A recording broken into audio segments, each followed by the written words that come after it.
America విధించిన అదనపు సుంకాలు అమల్లోకి రావడానికి కొన్ని రోజుల ముందే భారత్ లాబింగ్ యత్నాలను ముమ్మరం చేసింది.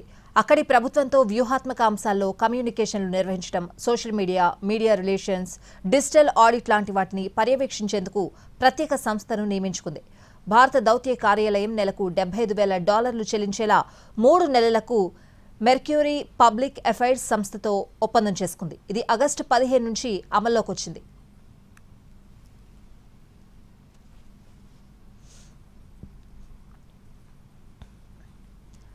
మెర్క్యూరీ సంస్థ మాజీ Republican senator David Vitter, Trump transition బృందం కమ్యూనికేషన్స్ డైరెక్టర్గా చేసిన బ్రయాన్తో కలిసి భారత్ కోసం పనిచేస్తోంది. ప్రస్తుతం Trump chief of staff Susie విల్లీస్కు మెర్క్యూరీ సంస్థతో సంబంధాలున్నాయి. 2024 వరకు ఆమె ఈ సంస్థ కోసం రిజిస్టర్డ్ లాబీయిస్ట్గా పనిచేశారు. ఆ తర్వాత వైట్ హౌస్లో బాధ్యతలు చేపట్టారు.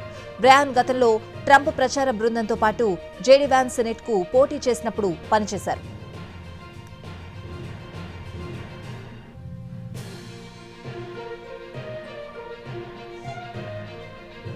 ట్రంప్ రెండోసారి అధికారం చేపట్టిన తర్వాత పాకిస్తాన్ చాలా వేగంగా ఆయనతో సంబంధాలను బలోపేతం చేసుకుంది. అయితే భారత్ మాత్రం కొంత వెనకబడిందనే విమర్శలొచ్చాయి.